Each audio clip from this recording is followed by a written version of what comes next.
Order! Order! You are an incorrigible delinquent at times. Behave yourself, man!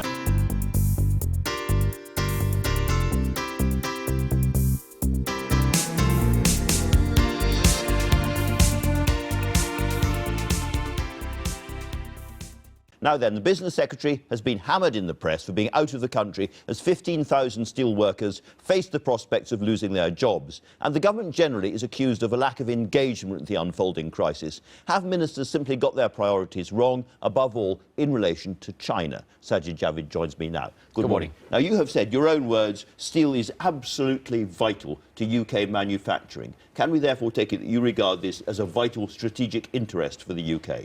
Yes, I do. It's absolutely vital. As I've said, it's vital for our economic security. I think it's vital for our national security. Frankly, I don't want to live in a country where we have to import all our steel, and that's why we've been clear we will do everything we can to keep steel making at Port Talbot and to help those workers. We'll get into lots and lots of detail, but before we do, this plant is going to stay open so long as you're Business Secretary. I will do everything I can to keep this plant open. Not quite the same thing, but... well, as we get into this, maybe we can talk some of the global challenges. There are some things that, frankly, the UK government cannot change. But there are a lot of tools that we've got in our box. We've been working on them for months and months.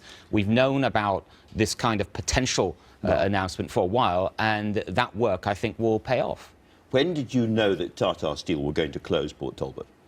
Well, what we knew, actually, a few weeks ago, Tata had informed us that they were reviewing their entire steel business in the UK, and with regards to Port Talbot itself, they were actually considering closing it. That obviously would have been devastating had that happened, both at, obviously at the economic level, of course, but also, of course, at the human level. When I first heard that, my #1 priority, and of course this was all behind the scenes, it's very commercially sensitive, we couldn't say anything, was to work with Tata, whether in India, in the UK, and convince them that it's not in their interests as a responsible company, it's certainly not in our interests, and to allow an open sales process. And that's what we managed to achieve. So you presumably knew that this Tata board meeting in Mumbai just after Easter was the crunch moment. Why, therefore, were you in Australia? Well, what we actually knew was that it's an important meeting, but when they made their announcement, we didn't anticipate that they would go that far with the news that they wanted to value. The strength of the announcement and how far they went, particularly in terms of timing, what they said about timing at the time was much further than we expected, and that's why I turned around and came straight back, and my first visit was to Port Talbot. So, I mean, Stephen Kinnock, the local MP, for instance, says that everybody knew this was coming. Everyone knew this was the crunch moment. He went to Mumbai and is still confused about why you didn't go. Well, Stephen Kinnock and others, they wouldn't have been involved or known about even the discussions we've been having with Tata for weeks since we first heard about their concerns over Port Talbot. And that's why what we were anticipating was very different. But again, once we heard what they've said and how far they'd actually gone in their announcement, that's why we've seen and you came back of your own volition. You weren't told to come back. Of course, my own volition. Any business trip I take, you always have to be ready to change your plans, and that can happen at a moment's notice, and that's exactly what I did here. So let's look at the time scale at the moment. Tata have said that this is a 4-week process, and within 6 weeks they would expect to actually close the steel mill. The electricity will be off, the workers will be out, the thing will be cooling down. It's a very, very tight time scale. Well, in terms of timescale, I mean, that's why I was actually worried when I first heard about their announcement. But actually, they haven't, as I've probed that and worked with them, they haven't quite said that. What they've actually said and got clarified from them is that they know it will take time. They know it's not just a matter of weeks. The weeks, when they talk about weeks, that's the period you would take to get so-called expressions of interest. So find out who out there is actually interested. Then it will take much longer after that to work out a deal. And that will, of course, be with Tata itself. But, of course, it will involve me and the government, too. So there is going to be clearly a period of time, probably months, when people are trying to find a deal, some way of saving this, when you are. During that period of time, the company is losing £1 million a day. Tata want to get out. You can't stop them leaving, as it were. So there may be a period where you have to, as it were, temporarily nationalise the industry to keep it alive so that a buyer can come and buy it. Well, Tata have shown already they're a responsible company, they're a responsible seller, and I see the process over the next few weeks, over the next 4 months, I see it working like this. Tata will issue an offer document very soon. Alongside that, the UK government knows, I've known for a while, that we're going to also have to offer support to eventually clinch that buyer and to give this steel plant a long-term viable future. I want to come on to the details of that, but to be absolutely clear, if there is a period between Tata, as it's saying, we wash our hands of this now, and a buyer coming along, will the government step in to pick up the wage bill and keep the thing going for a period of time? Well, I don't think nationalisation is a solution to this. Even for a few weeks, even for a few having months? said that, I also think it wouldn't be prudent to rule anything out at this stage, but I think nationalisation is rarely an answer in these situations. Okay. I do feel, though, for lots of reasons, after talking to Tata and many others involved in this, that there will be enough time to find the right buyer, working with the government and being able to take this forward. All right, one last time, but you can't know that to be the case. What I'm wondering is whether the government will pick up the tab for a short period of time to allow a sale to go ahead that wouldn't otherwise happen. We will look at everything we can do to allow a sale going ahead, and I wouldn't rule anything out at this stage. And since we've talked about ruling things out, there is a confusion about nationalisation because the Prime Minister and the Chancellor have said two things. One, everything is on the table, you just said it yourself, we rule nothing out, but nationalisation isn't the answer. Those two things can't be entirely compatible, can they? If everything is on the table, then nationalisation is also on the table. What we've said, what I've said, and the Prime Minister has said, is that when you look at situations like this, nationalisation is rarely the answer. You heard a moment ago from John McDonnell, and it seems to be that nationalisation is his priority. That's his plan. That's not our plan. Our plan is to find a commercial buyer. When you look at the best steel companies in the world, they are all privately run. Every steel company in Europe is privately run. Right. When you speak to the unions at Tata themselves, they know that their best hope for a long-term viable future is with a good commercial operator. Okay, now at the moment we know of two potential buyers out there. We know of Liberty Steel, and they're talking, they've been very, very clear they would like to buy some of the more specialist steelworking plant up and down the country, but they're not so keen on the blast furnace. Would an offer which cherry-picked Tata's steel operation be acceptable to you? No, I don't think I can get into that detail now. What I want is I want to see steel making continuing in Port Talbot. Does that I want to include blast protect as many furnaces, jobs though? as possible.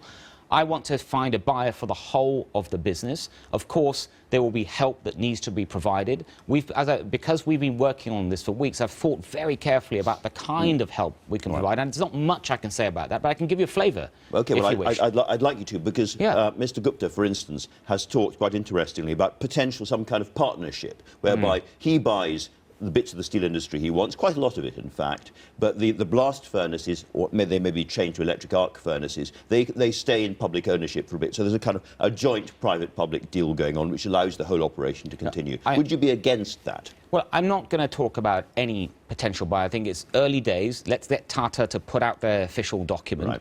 And then we will engage with any willing buyer, any serious buyer. And, of course, all these buyers, they will come up with sort of various combinations of things they'd like. And I've made our interest clear, which is to protect Port Talbot, protect as many jobs as we can and make it viable for the long term. But let me give you, I'm very happy to share with you the kind of things we've been looking at for weeks, which I think any buyer that comes along, they're going to want to look at what I've sort of have referred to internally as the 3 Ps. They're going to want to look at plant, they want to look at pensions, and they're going to also want to look at power supply. And it's clear, I mean, that's all the... Very good. I'd like to talk about all of those, yes. And those 3 issues, well, you're not going to get too much out of me on those issues because a lot of them will be commercially sensitive. But it's just to give you a flavour, these are the kind of things we've already thought of, we've already started working on. And what I hope is that you will have the offer document from Tata, overlay on top of that the help the British government can provide, and then you have the makings of a successful deal. OK, well, let's talk about those 3 things then, since you introduced them. Power supplies or electricity. The Green Levy, which bears down very heavily on big British industries, makes electricity about twice the price that the German competitors, for instance, to Tata's British Steel, are paying. And the Germans and the French and others are much sharper, if you like, more ruthless about excluding their big, heavy industries from higher energy prices caused by green policies than we are. Can you do something about that? We've done it already.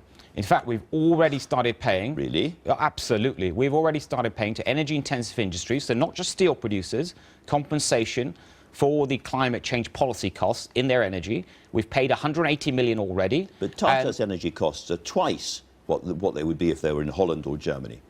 Well, first of all, let's remember that energy in total is around, sort of, depending on the and manufacturer, we have the most around, expensive electricity in Europe. it's around 5 to 10% of production costs, but it is an important component of production costs, and we have already started paying compensation. Can you do more, including then? Let's ask you, can you do more? And that's exactly what I've done already. Is we wanted to move from compensation to total exemption from those policy costs, and I announced that a few months ago, and that's already in the works. But when it comes to Port Talbot, specifically to Port Talbot, I think more can be done on power. Again, I can't get into the detail. All right, I think any potential investor would want to see movement on that. OK, you also mentioned plant. What the company wants, as you know very well, is something to be done about business rates. And there was an idea to exempt heavy plant investment from business rates. And around the time of the budget it was being talked about, it never went into the budget, perhaps because you didn't lobby hard enough with your friend George Osborne. But that is a crucial thing that you now need to look at again, isn't it?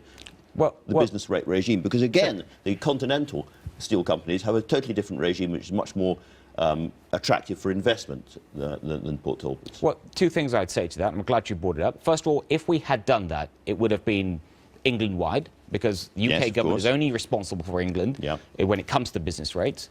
And the total cost would have been a couple of billion, but very little of that, very little would have gone to the steel industry. So it wouldn't have been well targeted, and I prefer a more targeted approach. But when it comes to Port Talbot, that's in the gift of the Welsh government, not the government sitting in London. OK, final point. Something everybody says is, whether it's Tyson Crooks or any of the other potential buyers, they're very put off by the huge pension problem, not problem, but the huge cost of the pension bill at Port Talbot, generally speaking. Again, could the government step in and, as it were, nationalise the pensions side of it to make the plant in every other way more attractive to a buyer? To be clear, I mean, no one's talking about nationalisation of pension schemes, but it is something I absolutely recognise is a challenge. I mean, this is a long-running pension scheme. It goes back to the British Steel days. It's an expensive scheme the way it was originally set up. And it's hugely important to retired workers, to the current workers, and we recognise that, so we don't want to do anything that would jeopardise them and what they expect from it. But it is an issue, and again, we've been looking at it, and I recognise it's one of these 3 Ps that we need to work on with a potential buyer.